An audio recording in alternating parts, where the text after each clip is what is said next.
All right, Oga CM, if you are there. Yeah, yeah, I am here. Thank Okay, you, thank you, sir. thank Thank you, you, sir. Please. Thank you, Niger Watch, and please all protocols once again observed. Quite a lot to, like they say, unpack. There are quite many, although a lot has been No, said no, no. We'll, about them. we'll give you more than 8 minutes. Talk to us. Okay, yeah. So let me just take it the simplest one first. Dele Momodu. You see, at a time like this, somebody need to stand up to be counted, and I'm quite happy with what he's doing. In one of his clips I watched, I think thank you Niger Watch again for keeping us up to date, particularly these short clips of Dele Momudu is from Niger Yeah, Watch. I normally see it, so please keep following him and then keep shooting. I think I'm in number 9 now, the yeah. episode 9. Yes, I've been following it. In one of it, he said something and which is very very profound and quite remarkable.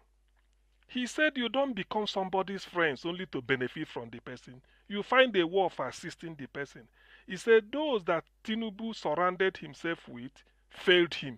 They should have told him that, look, you are not supposed to go into the presidency because of this your bad record. You escaped in 1999 because of what they call incumbency, that you cannot prosecute somebody when the person is already in office. He said that was what saved him. And he reviewed a lot of meetings they will be having, whether in Ghana or those things. So such things really shows a man. He said, no. He said the forgery is too much. He said, how can you defend somebody graduating from a school when the school is yet to be built? So the way the man has been speaking, and I recommend people to go and watch it.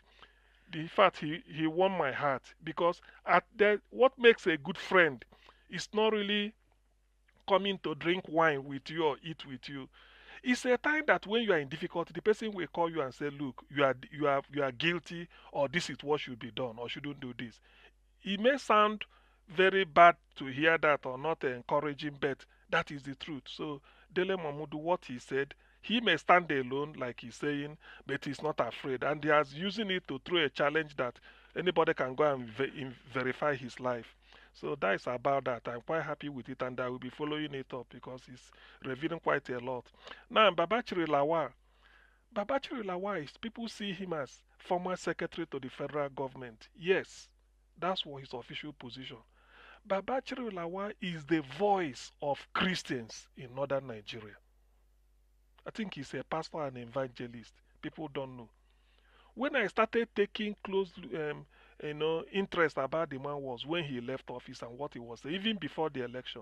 He said, "The North, we vote for P2B." He's not afraid to say it. They say, why?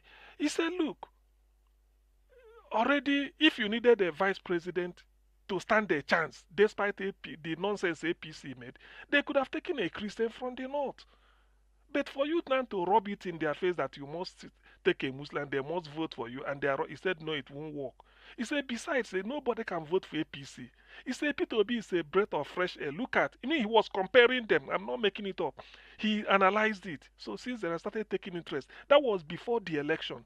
He said, there's no way P2B cannot win because he's so competent, he hasn't got anything, no skeleton in his cupboard. Therefore, I do not see why somebody will not vote for him. He said, by the way, the North relied so much on Buhari, and for 8 years, Buhari is the worst leader to have come from northern Nigeria, to have treated the North the worst. So Obasanjo, no matter what you say, the North was better off under Obasanjo than under Buhari. Jonathan from the South, the North was better off under Jonathan than under Buhari. He said, and Buhari was the person that's going to tell you he's the Talakawa, he has 500 million votes locked. It's all lies. So the man analyzed the election even before then. So I followed him. So what he is saying today or recently, to me, it didn't come as a surprise. Rather, what I will even tell him is, you know, amplify it, increase the volume, and then sort of widen the scope. If you've been speaking in Abuja, come down to Enugu, go to Benin, go just like if you're taking a tour. But I know what these APC goons are up, I mean, they can do, but just be careful. But then make it as if you are talking to Nigeria because the North is highly respected. Forget about the nonsense TVC is saying about him. So to that extent, I like what he said, and I'm not surprised he didn't speak out of tongues. He said it the way it is because at this point in time, anybody worth his salt should take a stand. Was it Martin Luther King said, "You are not judged as a man where you stand in times of comfort. It's only in times of difficulty you have to speak up." And the guy is speaking up. So to that extent, I know I thank him. I thank him very much. Now the next thing I want to say is this LP Labour Party stand on the cars federal legislators board. Yes, it is true that everybody voted. Most of them flew to Abuja on the wing of P2B. So because people are tired with APC for 8 years, unprecedented suffering, even in the north. The north needed to be more than even the south needed him. So now, any cockroach that comes in, so far is labor, all of us jumped into. So now, the chicken are coming home to roost. Most of them have now shown their color that although they may have the hands of, is it the hand of Jacob, it is the voice of Esau, I don't know the way they have forgotten. So they came for their own selfish interest. Because we've waited, or Labour Party must have waited for them to take a stand, they refused. I would even like our principal P2B to address them and tell them not to participate in that. Tell them that you don't. At most, you tell them give you, or if they have collect the 130 million naira, give it to your constituency. Even if it's 1 grain of rice for each person in your constituency, just 1 grain or 1 spoon of rice. The fact that you take it and give to them, it means a lot. Because for you, you cannot be swimming in luxury using 100 and okay, by the way, how many of those senators or House of Reps can afford a car of 50 million before they get into Aso Rock? How many of them can afford a car being sold for 20 million easily, just with a check you pay it? How many of them? Now you are going to 130 million. I mean, it's uncalled for now. Common sense would have told you, would have even said, no, no, no, no, no, I won't use this car. What I cannot afford. Ordinarily on my own, I cannot afford it. If you must have a car, Innocent is there to provide them the type of car that they may need, which wouldn't be that. It will be, okay, Governor of Anambra State, Soludo is using made in Innocent's car. Governor of Abia State is using it. I think there's one Oba in Yoruba land, either Olowo or I've forgotten, that came and they bought it. So it's not a after all, it's the Nigerian road we are going to drive it. By the way, does it make economic sense to borrow dollar? You are going to imagine, do you know, to borrow dollar from a World Bank or wherever you want to borrow it, or from China, then you now transfer it to Japan. You are creating more job there, making them. Then what then do your constituency get? Why not say, look, let us use this money, buy it from Innocent's vehicle manufacturing. Innocent, give us a discount. This is what we want. Or if you are my type of person, you say, look, for your own money, I need it to give to my constituency. Let me use it to pay for the WAEC fee for the next 100 years. You can go and deposit it. Said you want education, that anybody who gets to senior secondary, you don't need to worry. All the secondary schools in my constituency, I want to use it. Or use it to put roof on all the primary schools. There are so many things. This was what will be told, what is it called, the former what is it, the former liar in chief called Lai Mohammed, who went to America to tell the Americans that they switch up beavers. Peter Obi said, why not, and then telling the Americans that they should arrest Peter Obi for treason.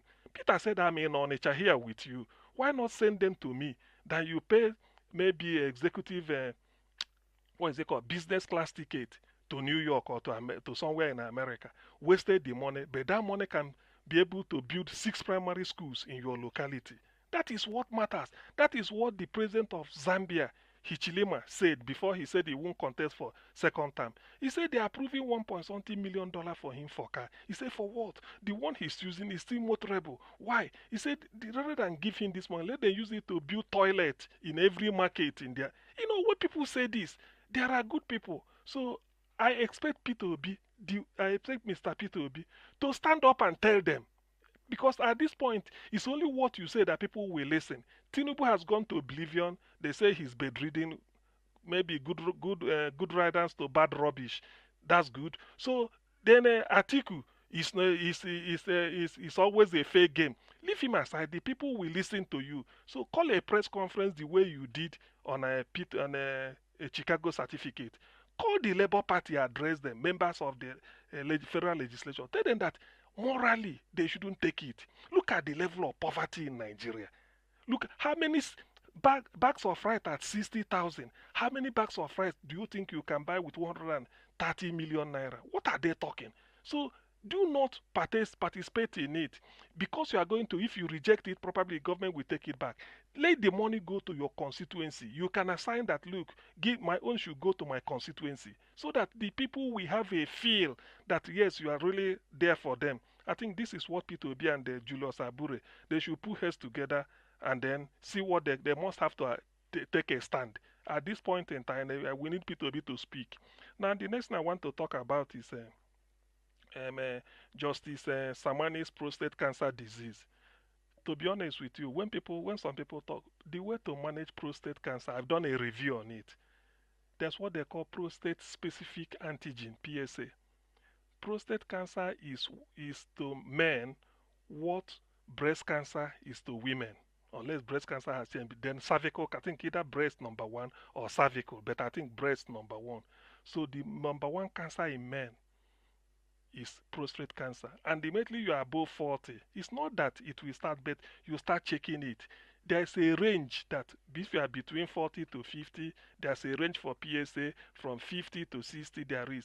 This is anything cancer is, the earlier you diagnose any cancer at all, the moment you diagnose it early, you cure it. Because at that stage, you start staging it. Cancerous cells, they call it metastasis. So it's like you pour kerosene on a wood, on a, what is it called, say on a floor, when you know, just like a typical floor made of cement and sand, you pour kerosene there, you see the kerosene be spreading. That is what cancer does the moment you detect it at the first stage. So why can't Nigeria, this is exactly why some of these things, when you see how useless Nigeria is, why can't, so the whole of our country does not know, most of those senators or House of Reps or public officers, most of them are above 35 years. Why can't they be going, make it a policy that you must go for screening, just like women goes for cervical pap smear in the Western world, cervical, pap smear for cervical cancer, or you go, or they teach women the way they say you wake up, they teach you how to touch from your shoulder down to your breast, and if you feel a lump, straight, don't waste time or anything that you didn't see, go straight to your GP, go and report. It may turn out to be false alarm, but the earlier, don't ever say no, it might not be. If you go and they detect it, the next 2 days, a day, they will put you straight for treatment, because the earlier you start it, the better. So this prostate specific antigen is what should have been a common test everywhere in Nigeria. But look at it, justice is going to abroad to go and cure prostate cancer. When you go there, you see the thing inflamed, and they will start to stage it. I don't know how much they charge them, but maybe in this case, it cannot be. It's a helpless situation. Probably it's in a very advanced stage. It must have gone beyond prostate. It must have entered the bones. That's why the guy is saying that it cannot, because this is something I know a little bit about. So when it gets to the bones, it's like you are no longer, when they look at your bone, they say you are having a bone. This is a secondary to prostate cancer. It's secondary. It's not the primary something that you say you are having a bone something. So that's why he's crying, and maybe he's telling we, you people put me in this situation. Probably in the situation that he told a lie, and part of you never know. The voice of the people is the voice of God, because people prayed all these justices that either they do the right thing or they face the consequence. So in a way, God is interceding for the people. Perhaps if they have been clean, you come clean. Have a duty to your conscience to say the truth, irrespective of whose ox is God, but they don't do it. Now he's telling us that he's having prostate cancer. Who cares? What of the people that died as a result of their forgery and then covering Tinubu or giving false judgment? Do they know what it means? Somebody phoned here talking of post-traumatic stress disorder. Yes, it's everywhere, but in Nigeria, so many diseases are undiagnosed, so you may not know. That is for Justice Salami. The last thing, I think, the next thing I want to talk about is NAIJA Watch. Is this the tweet in which you wrote about John John Okafor, Mr. Ibu of Nollywood, and then Yes. The toxic reaction. Nigerian self. The toxic you know, Yeah, man. they thought you are Igbo. You see, that is the stigma. Yes, so I listened to you say it and I saw it. You see, they thought you are Igbo. What if you have put there, maybe you didn't put that your name. You just say maybe something you put after putting that your Twitter name, you put Okonkwo or KK, or which one is the one that makes them run mad? Which one? Or Kadibo, or you put Mbakwe, Igbo. So this is the problem. This is the imagine a Nollywood who is not a politician, just because of your milk of human sympathy, you quickly read it. You say, see, if Nigeria we've got a good hospital, can we be suffering all this? Can we? Then immediately they feel that you are attacking Tinubu. You see it, and those people are attacking Tinubu. Tell me, Iragbiji is where Tinubu claims the petrol station there is not selling fuel cheaper than what is sold at in Newi. So why can't people reason? Whether you debuff Igbo, you know debuff Igbo, you vote for Igbo, you know vote for Igbo, you vote for it doesn't matter. Now everybody is suffering. You go to if there is a petrol station at a Bodilon where Tinubu is his area of authority in Lagos. The petrol station they are selling it the same thing they are selling in Okoko. Maybe it's the same. What are we? So what? Why is the defense? Where is the wisdom in defending them? Now you are attacking somebody because he put up a Twitter and then made a donation because you don't know who it may be tomorrow, and you quickly jump on the bandwagon. Yes, everything the Igbo man can never be this. Sometimes, sometimes when they say this, I laugh, but sometimes I don't need to laugh about it. But the question I normally ask people is that if you don't want Igbo man to be president of Nigeria, that's your choice. But I always ask them, do you think Igbo man will continue to be part of Nigeria? Because there's what they call slavery. Slavery means they curtail your freedom. When we are slaves, when our forefathers were sold as slaves, they were chained hand and leg, put in the ship. They can't run away. They only give them food when they feel like giving them. So the freedom has been taken. In other words, you use them the way you like. You tell them you have to breathe in fresh air. That's why I'm putting you here. If I don't want, I take you into the room. Yes, I see that as a phase of human development, human evolution. I see that. Now we finished that from slavery, we go to colonialism, in which they said, okay, you are free to move about, do your business, but I will be collecting tax and be using you. We've passed the era of colonialism. They say neo-colonialism, we are now independent. We can govern ourselves. So what we suffered under the white man as slaves, we suffered again under the Oyibo as what is it called as our colonial powers or whatever. So you now want me, a black man, to suffer under another black man? You now tell me? You see, people don't reason. What my father put up with or my grandfather, this generation cannot put up with it. Frank Fanon wrote a book called, according to The Wretched of the Earth. He said every generation has their tax left for them to do, just like to plagiarize. It is either they address it or they leave it. What our forefathers put up with, the present Igbo generation cannot put up with it. That is what people should understand. Because when people are having this mentality, you want to be in a country, you are not even talking of it. What of Ibibio person? Can't he be president? Igala, can't Igala be? Esan, can't Esan be? Akoko Edo, can't there be president? Because you tell them where are they from. So all this idea that power will rotate from Yoruba to Fulani, Fulani to what of? I've now realized that there's people called Bachama, there are people called Birom. How will they be president? Must you always be you? People 1 minute. Thank you. People do not understand that in life, as you evolve, you reason. Certain things by their own way will just give way. When people are reasoning like this, they only bring it, they only sort of postponing the doomsday. And by doing that, it's unhelpful to anybody. You don't reason that way.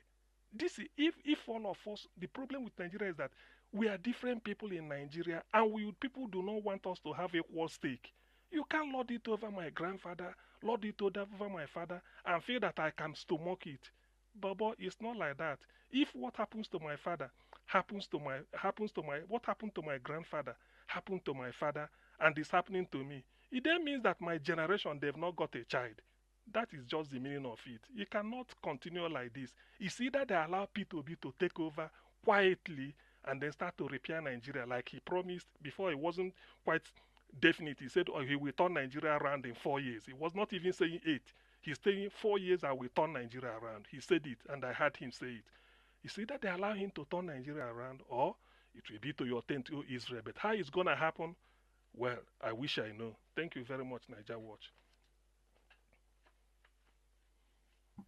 Thank you, Augustine, for your submission. God bless you, sir.